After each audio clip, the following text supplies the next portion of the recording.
আজ বাংলাদেশের সবচেয়ে বড় কোম্পানি প্রাণ আরএফএল 1,30,000-এরও বেশি মানুষ চাকরি করেন এই কোম্পানিতে, যাদের 2021 সালে মাত্র 1 বছরের ইনকাম ছিল $2 বিলিয়ন বা 17,000 কোটি টাকারও বেশি।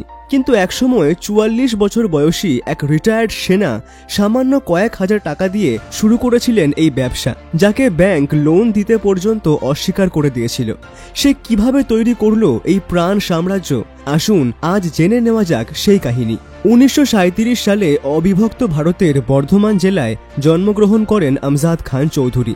তার বাবা কাসেম খান চৌধুরী সেই সময় অবিভক্ত ভারতের একজন সাধারণ জেনারেল পুলিশ ইন্সপেক্টর ছিলেন। 1947 সালে ভারত ভাগ হয়ে যায় এবং বাংলাদেশ পাকিস্তানের অংশ হয়ে যায়। আমজাদ খানের বয়স তখন ছিল মাত্র 10 বছর। এরপর 15 বছর বয়সে সে ঢাকার নবকুমার ইনস্টিটিউশন থেকে বিদ্যালয় পাঠ শেষ করেন।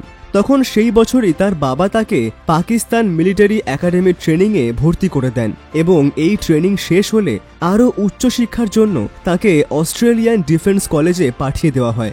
এরপর ফিরে এসে আমজাদ খান সেই সময়কার বাংলার পাকিস্তানি আর্মিতে জয়েন করেন। তখন তার বয়স ছিল মাত্র 19 বছর।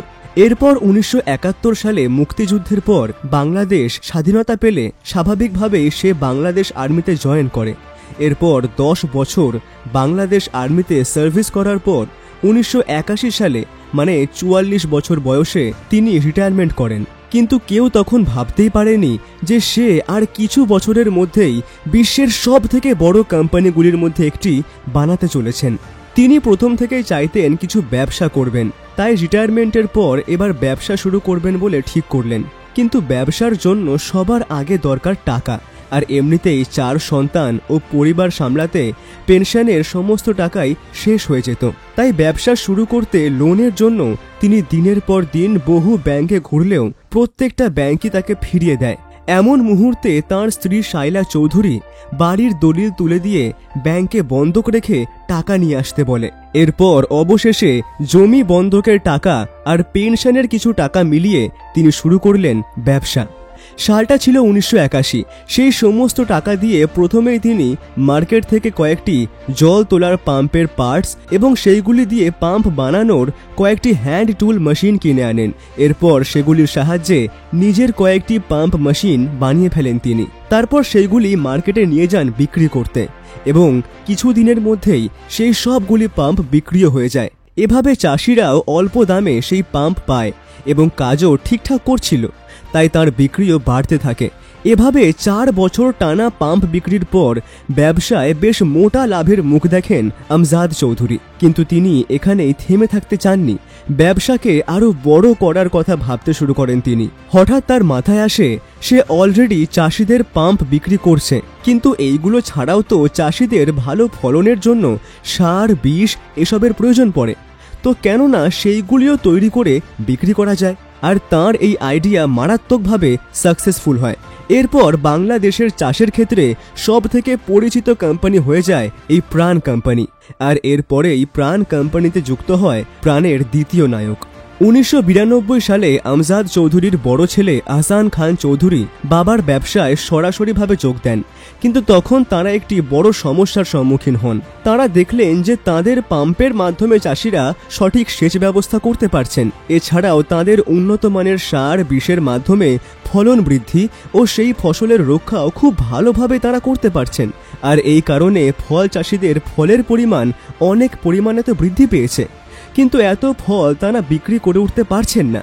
ফলে সমস্ত ফল নষ্ট হচ্ছে, আর এর ফলেই ফল চাষিদের খুব লসের সম্মুখীন হতে হচ্ছে। এই সমস্যা দেখে তারা এমন একটি বুদ্ধি বের করেন যার ফলে ফল চাষি আর প্রাণ কোম্পানি দুজনেরই লাভ হতে চলেছিল।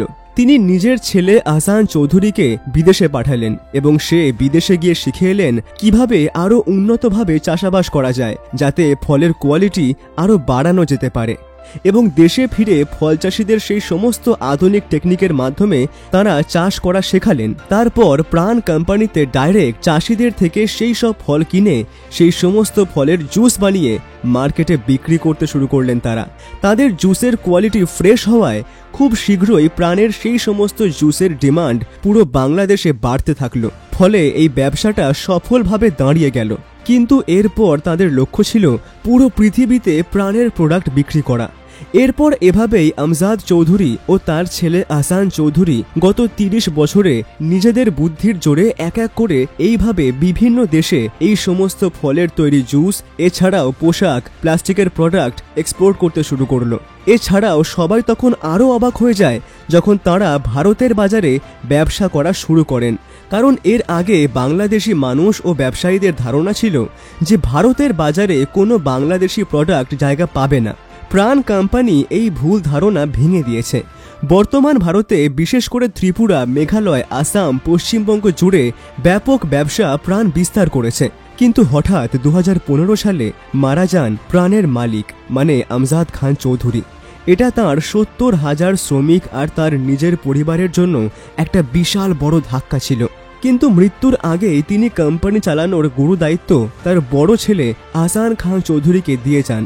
সাময়িকভাবে ব্যবসা ডাউন হলেও খুব অল্প সময়ের মধ্যেই আবার সমতা ফিরে আসে কোম্পানিতে। বর্তমানে প্রাণ কোম্পানি খাদ্যপণ্য ও কৃষি প্রোডাক্ট ছাড়াও houseware, engineering product, electrical product, furniture, bicycle, lift, textile, toiletries ও ফ্লেক্সিবল প্যাকেজিং সহ মোট 1000-এরও বেশি প্রোডাক্ট তৈরি করছে। আর এই সমস্ত প্রোডাক্ট পৃথিবীর 130টিরও বেশি দেশে বিক্রি হচ্ছে। বর্তমানে প্রাণ কোম্পানির কর্মচারী সংখ্যা প্রায় 1,85,000-এরও বেশি। তো এভাবেই আমজাদ খান চৌধুরীর জমি বন্ধক আর পেনশনের টাকায় শুরু করা ব্যবসায় আজ বছরের ইনকাম 17 থেকে 20,000 কোটি টাকারও বেশি। ভিডিওটি আপনাদের কেমন লাগলো তা নিচে কমেন্ট করে আমাদেরকে অবশ্যই জানাবেন। ধন্যবাদ।